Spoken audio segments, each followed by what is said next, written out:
Welcome to SVG-TV's news. It is Friday, June 6th, and I'm Khalil Cato with the details.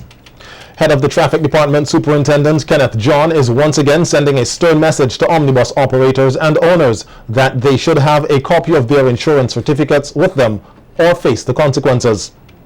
According to Superintendent John, on the first day of the planned stop and checks, a number of omnibus operators failed to produce the required document.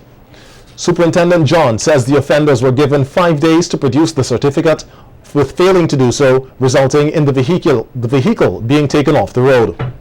It was previously announced that the police would be implementing stop and checks after it was discovered that a number of omnibuses were operating without insurance. Youths are being told that the possibilities in fishing are endless. That's the advice given by Chief Fisheries Officer Jennifer Howard, speaking at those present at the third annual Tots in Marine Life program at the Peace Memorial Hall earlier today, hosted by the Fisheries Division in collaboration with the Bank of Nova Scotia. Howard noted that the Fisheries Division has a number of fisheries-related programs as they continue to develop and defend the negative stigma associated with the fishing industry. We have subjects such as marine biology, environmental management, the policy, the planning, and the science. And of course, we have seafood marketing. I know a number of us adults like to eat fish. I don't know if for you, the children. Let me see the hands of those who eat fish. Wow, I am very happy. So that shows that the fishing industry, good, very good. That shows that the fishing industry has a number of children who are eating fish, and we are looking forward for you to be part of our staff to encourage other persons to eat fish and to get involved in the industry. Howard commended the teachers who participate in the Tots in Marine Life program with their students yearly. A number of them would have liked to be here with us today, but unfortunately they can't make it, who are participating, and for their effort to make this year another successful year of partnering with the Fisheries Division and the Fishermen's Day Committee. Thank you. Meantime, Janine DeFreitas, representative of sponsor, the Bank of Nova Scotia, says the bank is pleased to be partners with the Fisheries Division in hosting the annual program. It's sponsored under an initiative called the Scotiabank Bright Future Program. And this program helps to mold children educationally from a young age. We hope that this program created lots of excitement, creativity, and exploration in the Marine Life program. Congratulations for the third year to the Fisheries Division for its congratulations to the Tots in Marine Life program, to the Fisheries Division for its third year in the Marine Life program. William Monroe, the chairman of Caribbean Prestige Foundation and creator of the International Soca Monarch competition in Trinidad and Tobago, says that it is time that regional heads of government look into ways of reducing the cost of air travel or explore alternative methods of transportation within the region. This, he said, could have a positive impact on not just the regional tourism product, but also to create business opportunities for citizens.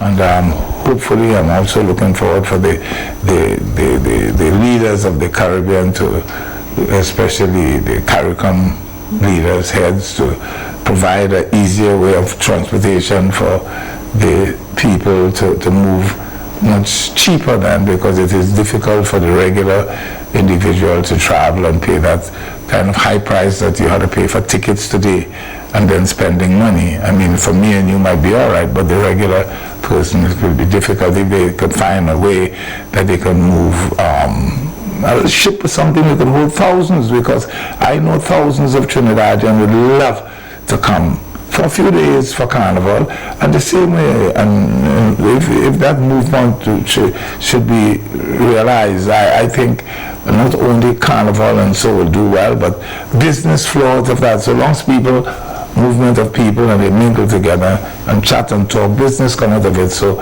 I just look forward to seeing the Caribbean people have a free and an easier way of moving throughout the Caribbean. SVG and Jamaica become the latest CARICOM countries to ratify the new Arms Trade Treaty Agreement. More stories on the local scene when SVG-TV News continues.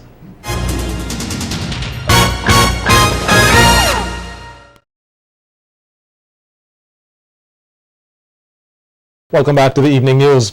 St. Vincent and the Grenadines and Jamaica have ratified the new arms trade treaty as the Caribbean seeks to play a historic role in helping end the irresponsible, lethal, global $85 billion trade in small arms and light weapons and ammunition.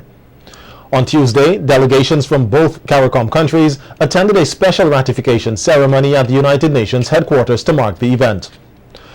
The president of the Caribbean Coalition for the Development and the Reduction of Armed Violence, CDRAV, Folad Mutota, said that it is positive that 2 more CARICOM countries have ratified the Arms Trade Treaty.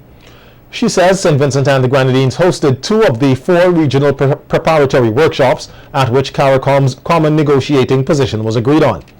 President Mutota says Jamaica was very instrumental during the negotiations when the region successfully pushed for the inclusion of small arms and ammunition in the treaty.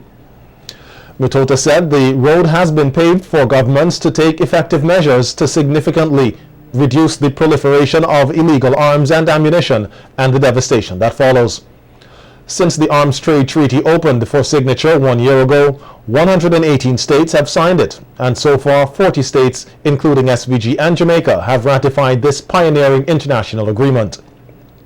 In order for the treaty to enter into force and become legally binding international law, only 10 more states are required to ratify.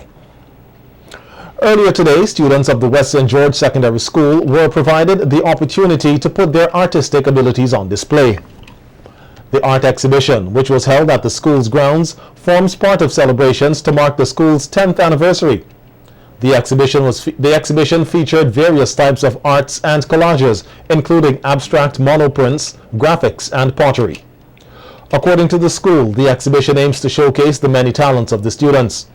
Some of the students took time out to speak with SVG-TV News about their work on display and the inspiration behind their work. My name is Shoy Archibald. I'm an art student of West St. George Secondary School. I enjoy art a lot. I would say art is a good subject to do. Well, graphics is very important. I would like to be an architect. I enjoy doing graphics, such as look one of my work here and next one here.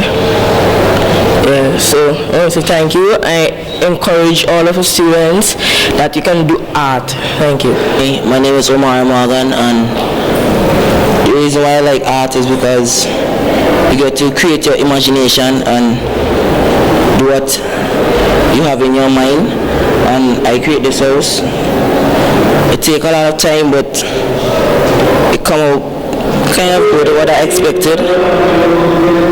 Well, I get this idea from my neighbor's house. I looked at the house and just draw it out and then do what I see. It took me like 3 hours to finish the house. This drawing is about a pumpkin. It's visual drawing, and I looked at you do it with charcoal. The semi-finals of the SVG BC Singing with the Stars Island Tour Season 4 will be held this weekend at the Huffles Ranch. On Sunday, 12 persons will be selected for the finale to be held next Friday at the SOV Lounge, with the winner pocketing $2,000. The competition, which started on March 2nd, saw the participation of 12 different karaoke houses in SVG. The preliminaries were also broadcast during a half-hour program on SVG television. Singing with the Stars is being coordinated by Georgita Auntie G. Nanton. Stay with us and we'll be right back with Carnival Beat. See your eyes, you will never beg, you just don't care when them up to the sky. Though currently working with a small budget for Vincy Mass 2014, the Tribes Mass Band says it will continue to do its best to ensure that its masqueraders are given a true under-ocean experience on Mardi Gras. Recently, Jamisha Wright visited the mass camp and in this report gives us a bit more on Tribe's 2014 mass production. Masqueraders will on July 8th, 2014 be taken on an oceanic journey by the Tribes Mass Band. Leader of the mass band, Fernando Serie, told SVG-TV News that persons will get a glimpse of what's beneath the ocean for Vinci Mass 2014. Serie says the tribe's mass band will feature some 7 sections, 2 for children and 5 adults. So roughly how many persons are you catering for? Well, we're looking at nothing more than 300. Last year we had 270 something, so we don't want to pass the 300 mark. Okay, 300. All right, so these are the drawings here. Yes. You want to walk us through these sections? Sure. That's the portrayal for this year. That's the ocean marbles. If you know in the oceans there's some nice marbles that you can normally see blue, different colors. Down here we have the ocean glaze. Okay. Here we have the creatures of the ocean. Okay, down there we have the dragonfish. And that's for the kids? No, that's the adults. Yes, okay. That's the dragonfish. Okay, and here we have the first kid section, which is the mermaids, junior mermaids. Mermaid princess. Okay. Yes, that's a lovely drawing. Next to it we have Gems of Atlantis. That's another adult section. And the last junior section is the Keepers of the Abyss. Okay. The abyss is the bottom of the sea, that everything goes down there. So we have the keepers protecting everything there. Okay. So and that section is male, female, and male the other, the mermaid princess is girls. Just girls alone, yes. Okay. Junior girls. All right. And tell us how registrations have been going. Well, thus far it's going quite well. We already have 2 sections that's already sold out. A group from Sandy Bay took one of the sections, and we have a group from over here taking another section. I would like to ask everybody to come and join us this year. It's an all-inclusive band. You get your breakfast, you get your lunch on the road, your drinks. Security is very high this year, protecting everybody, because as usual we have our foreign people from St. Lucia come in. So we want to have added security. We just want to urge everybody to have a wonderful carnival, violence-free. Go out there, leave the guns and the knives home, and let's have some clean fun. Join us next Tuesday during Carnival Beat for a glimpse of the 2014 production of the Digicel Nelson Block. For Carnival Beat, I am Jamisha Wright. See